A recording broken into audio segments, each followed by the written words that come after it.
बांग्लादेश में कब तक होती रहेगी हिंदुओं की हत्या।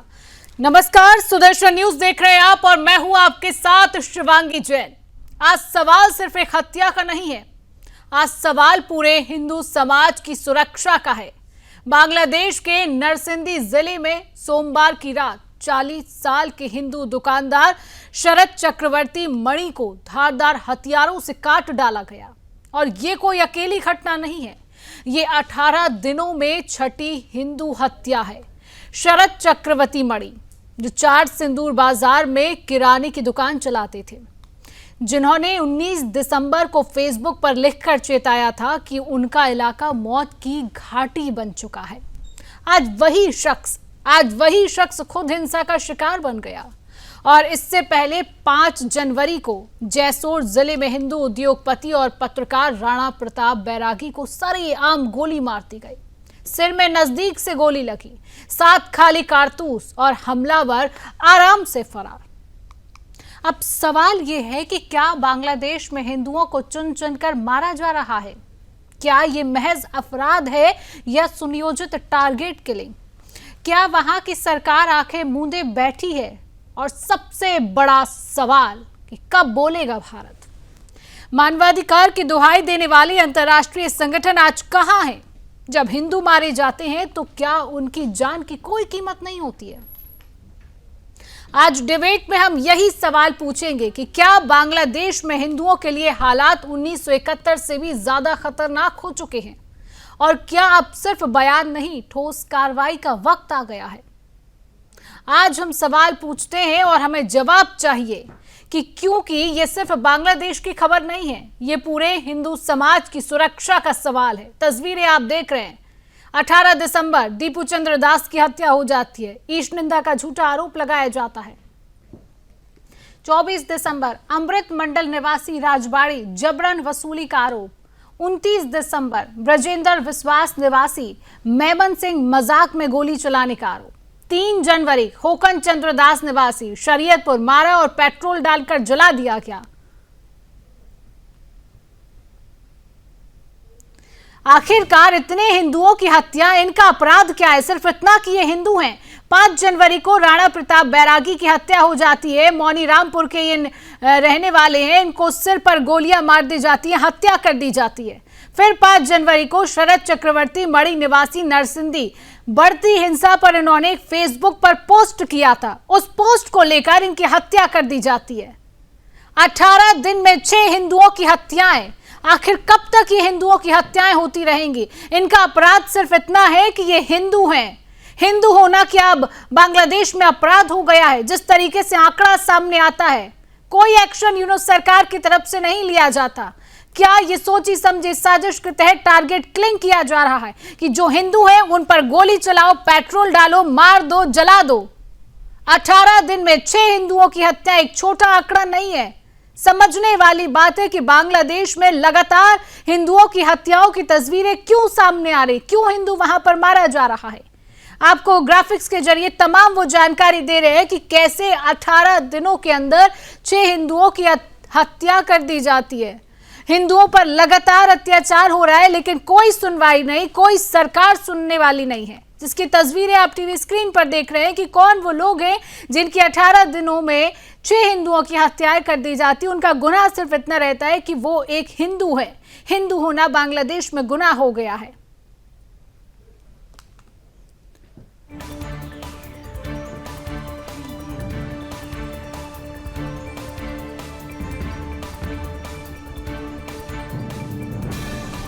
तो बांग्लादेश 18 दिन, 6 कत्ल, 6 हिंदुओं को मार दिया गया है। तस्वीरें आप देख रहे हैं, कौन वो लोग हैं जिनकी 18 दिनों में 6 लोगों की हत्या कर दी गई है। बांग्लादेश से लगातार ये तस्वीरें आ रही है, बांग्लादेश में लगातार कत्लेआम की तस्वीरें आना, बांग्लादेश में लगातार हिंदुओं को निशाना बनाया जाना, बांग्लादेश में लगातार हिंदुओं को मारना, काटना, जलाना, भीड़ का एकत्र होकर उनको मार देना, जला देना, पेड़ से बांधकर लटकाकर मार देना, निर्वस्त्र करना, इतना अत्याचार, इतना कत्लेआम बांग्लादेश से लगातार सामने आ रहा है।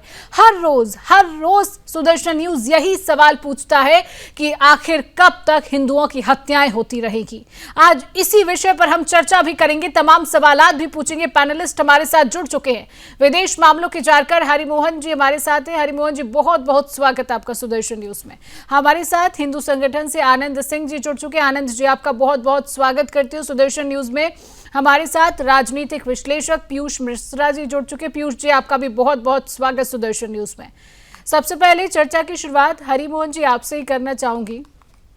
हरिमोहन जी, 18 दिन में 6 हिंदुओं की हत्याएं हो जाती है। बड़े बड़े अंतर्राष्ट्रीय संगठन जो कई दुहाई देते हैं, लेकिन जब हिंदू मारा जा रहा है बांग्लादेश में कोई एक्शन क्यों नहीं लिया जाता, कोई आवाज क्यों नहीं सुनाई देती है? हरिमोहन जी। शिवांगी, धन्यवाद। सबसे पहले हमारे को इस वर्ल्ड ऑर्डर को समझना पड़ेगा, जो कि इस समय पर क्रिश्चियन पावर्स के द्वारा डोमिनेटेड है और उन्हीं का एक ब्रदर रिलीजन है वो इस्लाम। यानी इस्लाम सबसे पहले, तो अगर कोई भी क्रिश्चियन कंट्री है तो सबसे प्रायोरिटी उसकी होगी क्रिश्चियन। और जहां पर भी कोई भी क्रिश्चियन कंट्री मानेंगे तो वो कहेंगे ये तो गार्डन ऑफ ईडन है, जो कि बहुत ही बढ़िया होगा और सब चीजें दुनिया वहां से शुरू होती है। थोड़े दिन पहले यूरोप के एक नेता का ये बयान वायरल भी हुआ था। उसके बाद उसके बाद आते हैं ज्यूज और ईसाई। इनकी नजर में पूरी दुनिया में मात्र ये 3 ही रिलीजन्स हैं जो अब्राहमिक रिलीजन्स हैं, और ये अब्राहमिक रिलीजन्स पूरी दुनिया के अंदर डोमिनेट करने चाहिए, इनका मानना है। इसके अलावा जो भी कोई है तो उनको ये पैगन जैसे शब्द इस्तेमाल करके एक तरीके से डिग्रेडेड फॉर्म में देखने की कोशिश करते हैं कि इनके अलावा जो कुछ भी है वो सब डिग्रेडेड है। सबसे पहले तो हमारे को ये समझना होगा। दूसरा समझना है कि और यही एक सबसे बड़ा रीजन है कि अगर पूरी दुनिया में कहीं पर भी किसी क्रिश्चियन के नाम पर क्रिश्चियन के अगेंस्ट जरा सा भी कुछ होता है तो शोर मच जाता है, मुसलमान के अगेंस्ट कुछ भी होता है तो शोर मच जाता है। दूसरा, मैडम, नंबर ऑफ कंट्रीज भी यहाँ मैटर करती हैं कि अल्टीमेटली नंबर ऑफ कंट्रीज को अगर देखेंगे तो सबसे ज्यादा क्रिश्चियन कंट्रीज है जो वर्ल्ड ऑर्डर को डिसाइड कर रही है। दूसरी तरफ इस्लामिक कंट्रीज का अपना एक यूनियन है और वो क्लियरली, जिसे कहते हैं डिक्लेयर्ड फॉर्म में कहते हैं कि हाँ, हम इस्लामिक कंट्रीज हैं और ऑर्गेनाइजेशन ऑफ इस्लामिक कंट्रीज का सोल ऑब्जेक्टिव है पूरी दुनिया में मुस्लिम्स के इंटरेस्ट्स को बचाना, उसके लिए आवाज उठा। हिंदुओं के लिए ऐसी कोई ऑर्गेनाइजेशन आपको दूर दूर तक नजर नहीं आएगी। हिंदुस्तान दुनिया का इकलौता हिंदू मुल्क है जो कि 140 करोड़ की पॉपुलेशन वाला है। नेपाल को, मॉरिशस को या छोटे मोटे एक आधा और काउंट करने की कोशिश करेंगे तो मुझे नहीं लगता कि हमें बहुत ज्यादा उसमें कंसिडर कर पाएंगे। लेकिन हमारे यहां पर हम अपने आप को हिंदू कहने से पहले सेक्युलर कहते हैं, उसके बाद हिंदू देश को सेक्युलर देश बना दिया गया। यानी हमारे पास कहने के लिए कोई कंट्री नहीं है। यही रीजन है कि सभी जो भी आवाज उठाने की हम बात भी करते हैं तो सबसे पहले उसे सेक्युलर क्राइटेरिया पर फिट करने की आदत रही है। तो लेकिन भारत तो यहाँ पर एक्शन ले सकता है, भारत हिंदुओं की आवाज बन सकता है, भारत को एक्शन लेना चाहिए, क्योंकि ये बात भी सामने आई कि भारत देश लगातार चर्चा भी कर रहा है। इसको लेकर बांग्लादेश को चुनौती भी दी गई है भारत की तरफ से। हरिमोहन जी, देखिए, मुझे ऐसा लगता है कि ये एक प्रोवोकेशन का प्रोसेस है।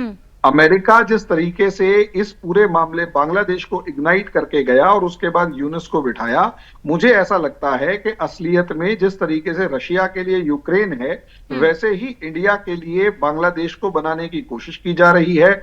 मतलब कंसिस्टेंटली प्रोवोक करने की कोशिश की जा रही है कि देखो हमने ये मार दिया, क्योंकि जैसे ही किसी हिंदू को मारेंगे वहां से एक रिएक्शन आएगा और ये कहेंगे देखो भाई एक हिंदू मर गया, और हमारी तरफ से जैसे ही रिएक्शन जाएगा सरकार पे दबाव होगा, सरकार को मजबूर किया जाएगा किसी ना किसी तरीके का कोई ना कोई एक्शन लेने के लिए। और जब एक्शन लेने के लिए मजबूर किया जाएगा तो ऑब्वियस सी बात है फिर यूक्रेन बनाएंगे और इंडिया की जो इकोनॉमिक डेवलपमेंट है उसे खत्म किया जाएगा। अगर इंडिया नहीं बोलता तो हिंदू मर रहा है, और अगर इंडिया बोलता है तो उसके लिए एक बैटलफील्ड तैयार है पाकिस्तान और बांग्लादेश की फॉर्म में। अब हमें यही तो एक डायलेमा है जिसमें हमारी सरकार लगातार फंसती हुई नजर आ रही है कि यार अल्टीमेटली करे तो करे क्या, मामले को बहुत सोफिस्टिकेटेडली हैंडल किया जाए। और उनके लिए ये एक खेल है, उसमें अगर हिंदू मरा, या तो अब हिंदू को मारने से वहां पर गेम को समझिए, अगर एक हिंदू मरता है तो उसमें सीधा सा ये काम क्या करेंगे हिंदू मरा तो बाकी हिंदुओं में डर होगा और बड़ी तेजी से इस्लामाइजेशन शुरू हो जाएगा, यानी वो कन्वर्जन शुरू हो जाएगा। और अगर वो डर नहीं फैला तो वो हिंदू वहां से माइग्रेट करेगा, और अगर मान लिया माइग्रेट भी नहीं कर रहा तो उसके बाद उसे मारने के बाद इंडिया को प्रोवोक किया जाएगा। तो एक बहुत ऐसी गेम खेली जा रही है जिसमें हम और आप भले ही यहां बैठ के एक अलग ही लेवल के डिस्कशन कर रहे हैं, अगर हम एक बांग्लादेशी के माइंडसेट से और खासकर एक जियोपॉलिटिकल के माइंडसेट से देखें तो इंडिया के लिए एक ट्रैप बनाने की कोशिश की जा रही है, और इंडिया के लिए ट्रैप बनता हुआ मुझे नजर आ। हिंदू संगठन से आनंद सिंह जी हमारे साथ बने हुए। आनंद सिंह जी, बांग्लादेश में जिस तरीके से लगातार हिंदुओं को मारा जा रहा है, 18 दिन में 6 हिंदुओं की हत्याएं होना, क्या कहेंगे आप? अगर भारत सरकार से या हिंदू संगठन की मांग रहती है तो क्या कहना चाहेंगे? आनंद जी जवाब दीजिए।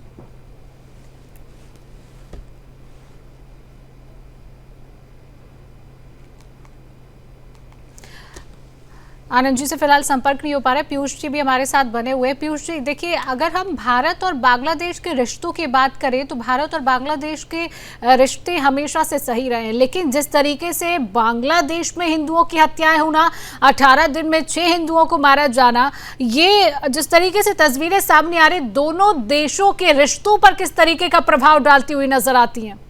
पीयूष जी।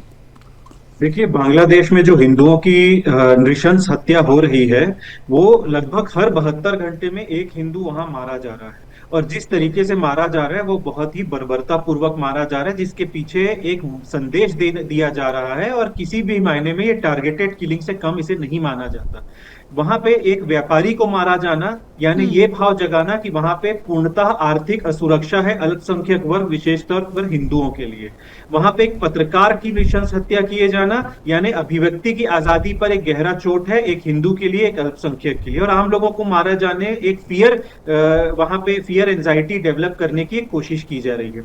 जहां तक भारत और बांग्लादेश के संबंध हैं, वहां पे फिलहाल जो रेजीम है वो पूर्णतः भारत को डिस्टेबलाइज करने के लिए, और कई बार जिस तरीके से वहां के मोहम्मद यूनुस ने क्लियरली और ऑन रिकॉर्ड भी कह चुके हैं, चिकन नेक का उल्लेख करते हुए उसको डिस्टर्ब करने के बारे में, 7 सिस्टर्स को, हमारे जो 7 स्टेट्स हैं वहां पे, जिसमें आसाम भी एक बहुत प्रमुख स्टेट है। इससे समझ में आता है कि वहां के जो वर्तमान सरकार है उसकी क्या मंशा है। रही बात भारत वहां पे किस तरीके से इसको टैकल कर रहा है, तो देखिए, पिछले ही महीने लगभग 17 दिसंबर या 16 दिसंबर को वहां के हाई कमिश्नर को समन किया गया था, और उनको बोला गया था कि इस किस्म के एक्सट्रीमिस्ट एक्टिविटीज जो वहां पे अल्पसंख्यकों के खिलाफ हो रही है, उसके अगेंस्ट आप एक्शन लीजिए। लेकिन वहां पे ऐसा कुछ नहीं हो रहा है। अभी 18 दिनों में जो हत्याएं हुई है वो समन के बाद हुई है, और साथ ही साथ वहां पे पुलिस पूरी तरीके से, कानून व्यवस्था चरमराई हुई है, और बहुत ही सिलेक्टिव ट्रीटमेंट वहां पे इन लोगों को दिया जा रहा है।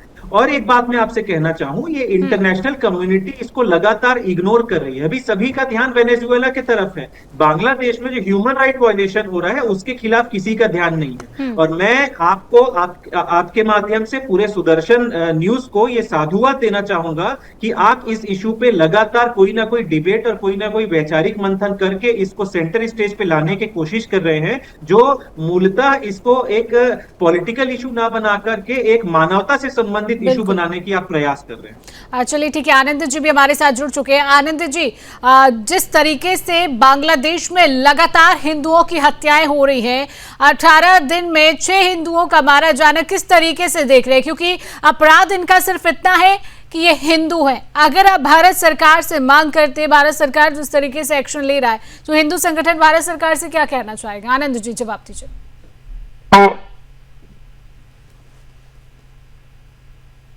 जैसा कि ये घटनाएं निरंतर चल रही हैं, काफी लंबे समय से देख रहे हैं कि हिंदुओं पे अत्याचार बांग्लादेश में रुक नहीं रहे हैं। जहां तक सरकार का, अभी हरि मोहन जी ने बहुत अच्छा कहा कि हमें एक ट्रैप में फंसाने का षड्यंत्र हो सकता है, क्योंकि आज हम बांग्लादेश और पाकिस्तान को अमेरिका से दूर करके नहीं देख सकते। जो बांग्लादेश और पाकिस्तान में चल रहा है वो डीप स्टेट के माध्यम से अमेरिका द्वारा ही चलाया जा रहा है, और हम सीधे किसी युद्ध में इन्वॉल्व ना हो, ऐसा कुछ राजनीतिक विश्लेषकों का मानना है।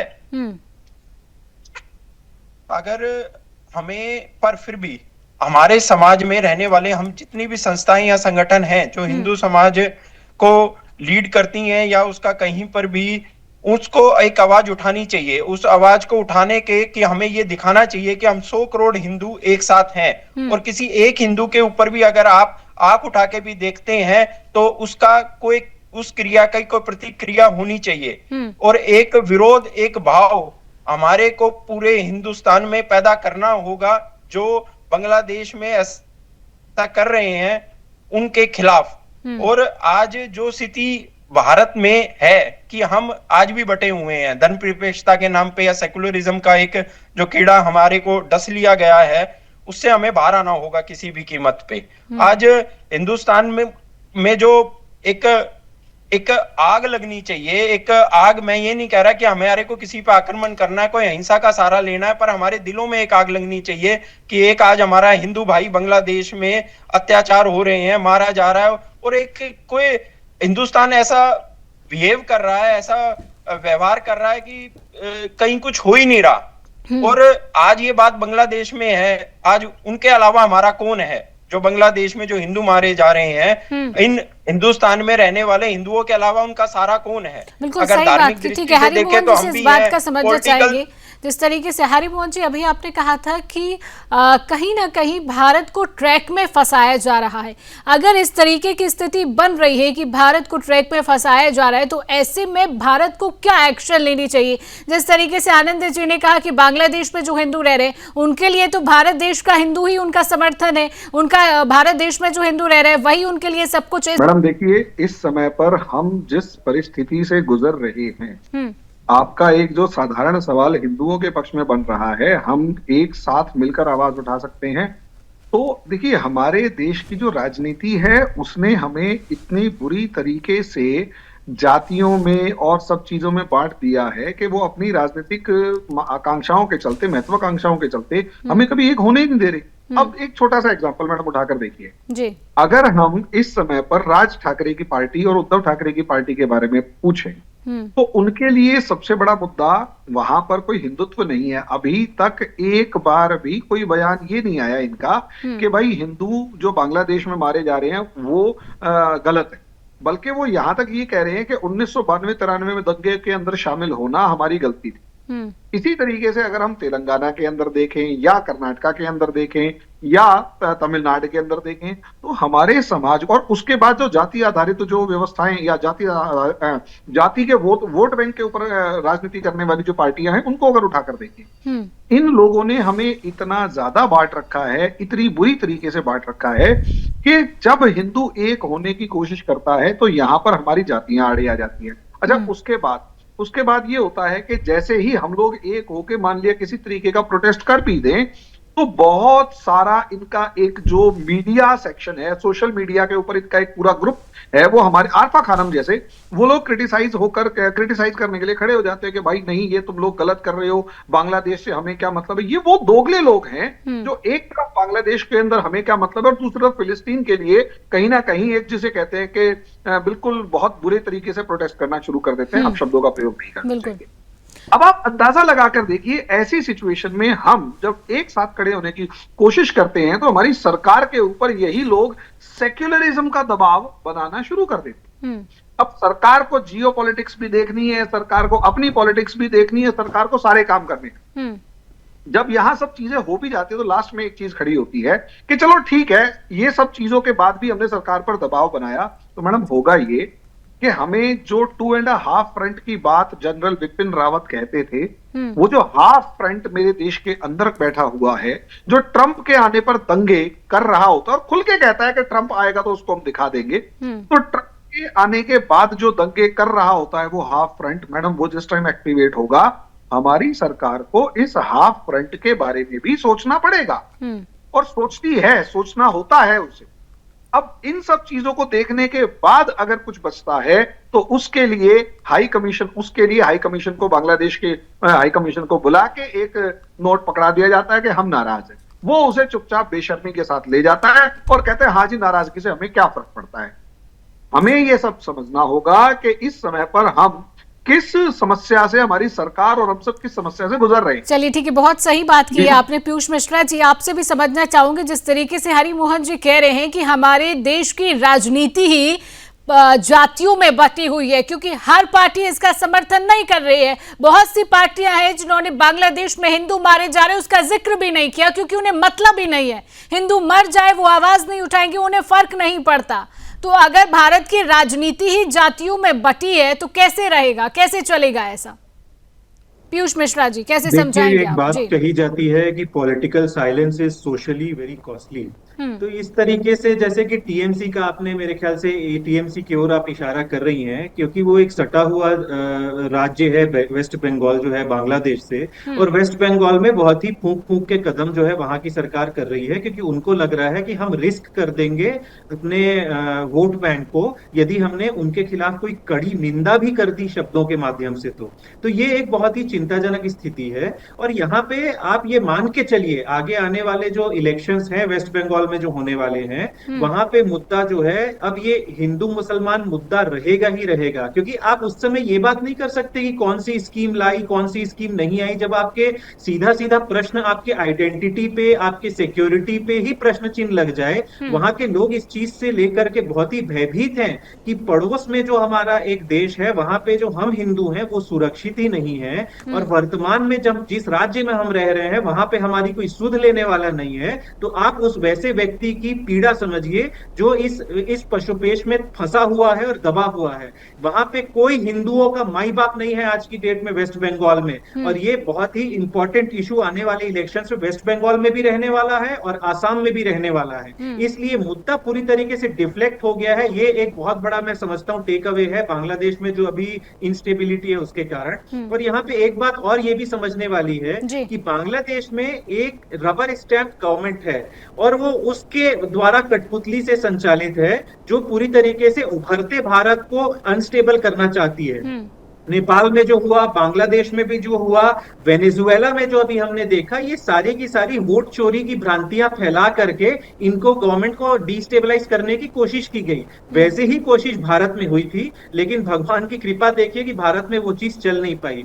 इसी चीज को हमको समझने की जरूरत है, और यदि हम ऐसी चीजों को समझेंगे, और भारत आज के समय में भारत 2 साल से लगातार बड़े देशों में लगातार सबसे अग्रणी देश है आर्थिक स्थिति में। इस चीज को बनाए रखने के लिए हमें बहुत मेहनत बिल्कुल करने पीयूष की जी, जरूरत जिस है। तरीके से आपने कहा कि भारत देश में भी कोशिश की गई लेकिन भारत देश में चल नहीं पाया और चल भी नहीं पाएगा, और जो तस्वीरें बांग्लादेश से सामने आ रही है वो सिर्फ बांग्लादेश की नहीं, कई देशों का इसमें हाथ है जिस तरीके से बांग्लादेश को समर्थन मिल रहा है। फिलहाल आप सभी पैनलिस्ट का हमारे साथ जुड़ने के लिए, समय देने के लिए आप सभी का बहुत बहुत धन्यवाद।